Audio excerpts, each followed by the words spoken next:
When there's no more hope is left in me, I can see what comes my way and I'm away. एक दिन एक ब्राह्मण ने अपनी पत्नी को अपने बिना खाना खाने से मना किया ताकि कहीं ऐसा ना हो कि वो बकरी बन जाए।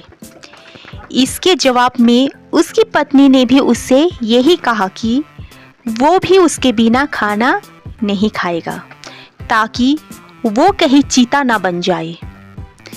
दोनों राजी हो गए।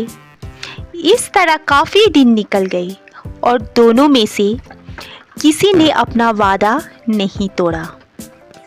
दोनों एक दूसरे के साथ ही खाना खाते थे, पर एक दिन उस ब्राह्मण की पत्नी ने अपने बच्चों को खाना देते समय उस खाने में से चखने के लिए एक कौर खुद खाकर देख लिया। उस समय क्योंकि उसका पति वहाँ था नहीं, सो उसकी पत्नी तुरंत ही एक बकरी बन गई। जब वो ब्राह्मण घर आया तो उसने देखा कि एक बकरी उसके घर के चारों तरफ घूम रही है। ये देखकर वो बहुत दुखी हुआ क्योंकि वो तुरंत ही जान गया कि वो बकरी और कोई नहीं बल्कि उसकी अपनी प्यारी पत्नी थी। उसने उसको अपने घर के आंगन में बांध दिया और उसकी बड़ी सावधानी से सेवा करने लगा। कुछ साल बाद उसने दूसरी शादी कर ली, पर उसकी दूसरी पत्नी उसकी पहली पत्नी के बच्चों के साथ बिल्कुल भी अच्छा व्यवहार नहीं करती थी। वो तो उनको खाना भी बहुत कम देती थी। वे बच्चे बेचारे बहुत परेशान रहते थे। उनकी बकरी माँ उनकी शिकायतों को सुनती रहती, पर वो बेचारी भी कुछ नहीं कर सकती थी। उन बच्चों की माँ ने यह भी देखा कि उसके बच्चे दुबले होते जा रहे हैं। इसीलिए एक दिन उसने अपने बच्चों में से एक बच्चे को अपने पास बुलाया और उससे दूसरों को भी यह बात चुपचाप बताने के लिए कहा कि जब भी उनको भूख लगे तो वे एक डंडे से उसके सींगों को मारे। ऐसा करने से उसके सींगों में से कुछ खाना निकल आएगा जिसे वे खा सकते थे। बच्चों ने ऐसा ही किया। अब जब भी उनको भूख लगती तो वे अपनी बकरी माँ के सींगों में डंडी मारते।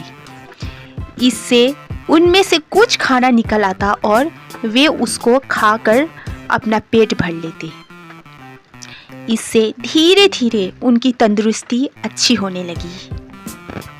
पर ये तो उस सौतेली माँ की उम्मीदों के खिलाफ हो रहा था। उसके सौतेले बच्चे तो बजाय दुबले होने के और ज़्यादा तंदुरुस्त होते जा रहे थे, जबकि वो खुद उनको बहुत कम। कुछ समय बाद उस ब्राह्मण की दूसरी पत्नी ने एक आँख की बेटी को जन्म दिया। वो अपनी उस कानी बेटी को बहुत प्यार करती थी और उसकी किसी भी ज़रूरत को तुरंत ही खाना देती थी। वो उनको इतना तंदुरुस्त देखकर बहुत ही ताज्जुब में पड़ गई कि ये सब कैसे हो रहा था।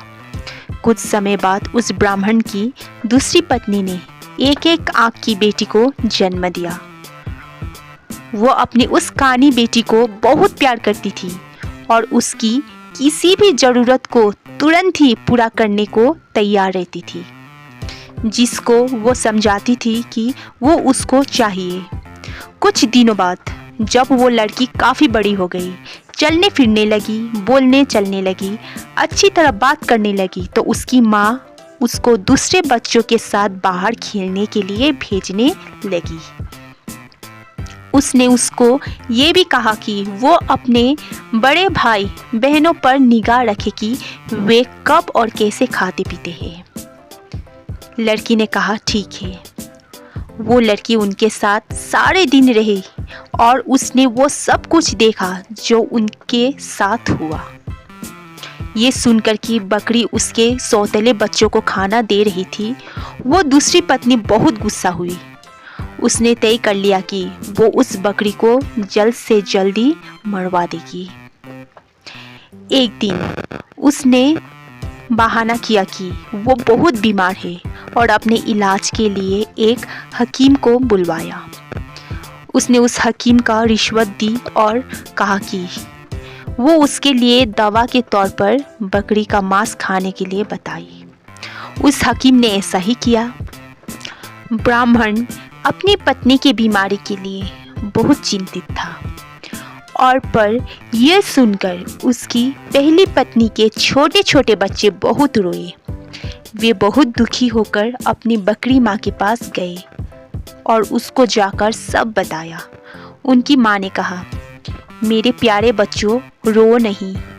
जो जिंदगी में जी रहा हो ऐसी जिंदगी से तो मर जाना अच्छा है। रो नहीं। मुझे तुम्हारे खाने को लेकर कोई दुख नहीं है, क्योंकि अगर तुम मेरा कहा करोगे तो खाना तो तुमको उसके बाद भी मिलता रहेगा। मेरे मरने के बाद तुम लोग मेरी हड्डियां इकट्ठा कर लेना और उनको किसी ऐसी जगह दबा देना जहां उनको कोई ढूंढ ना सके। फिर जब भी तुमको भूख लगे तो तुम वहां आ जाना, तुमको वहां खाना मिल जाएगा। उस बकरी ने उनको यह सलाह बड़े समय से देती थी, क्योंकि जैसे ही उसने अपने बात खत्म किया और उसके बच्चे वहां से गए कि तभी एक कसाई अपना बड़ा सा चाकू लेकर वहां आ पहुंचा और उसने उस बकरी को मार दिया। उस बकरी के शरीर को टुकड़ों में काटकर पका दिया गया। ब्राह्मण की पत्नी ने उस बकरी के मांस को खाया, पर बच्चों को केवल हड्डियां ही मिली। बच्चों ने उन हड्डियों का वही किया जो उनकी बकरी माँ ने उनसे करने के लिए कहा था। उन्होंने उसकी हड्डियां एक ऐसी जगह दबा दी जहां उन्हें कोई ढूंढ नहीं सकता था। जब उनको खाने की ज़रूरत होती तो वे वहां जाते और उन हड्डियों से खाना मांग लेते और उनको खाना मिल जाता। सो अब उनको फिर से खाना रोज और खूब मिल रहा था। अब वे भूखे भी नहीं रहते थे। उनकी तंदुरुस्ती फिर से ठीक होती जा रही थी। उस बकरी के मर जाने के कुछ समय बाद ब्राह्मण की पहली पत्नी की एक बेटी पानी के नाले में अपना चेहरा धो रही थी कि उसकी नाक की लौंग खुल गई और पानी में गिर गई। एक मछली पानी के साथ साथ उसको भी पी गई।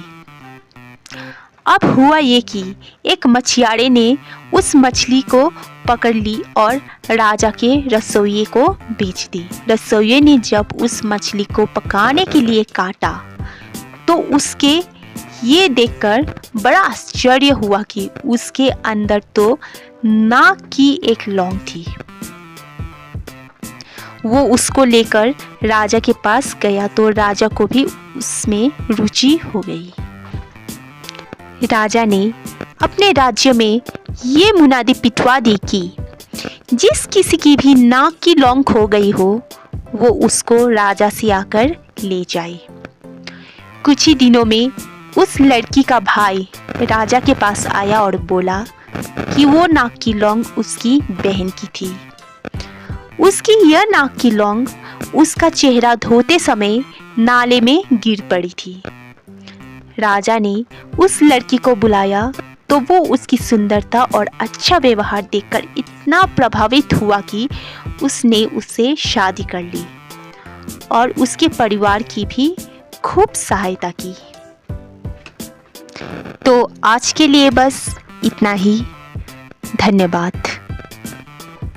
कहानी अच्छा लगे तो एक लाइक, शेयर और कमेंट कर देना। चैनल पे नए हैं तो सब्सक्राइब करना ना भूलिएगा। मिलते हैं एक ऐसी ही अगली कहानी पर। तब तक के लिए आप सबको धन्यवाद।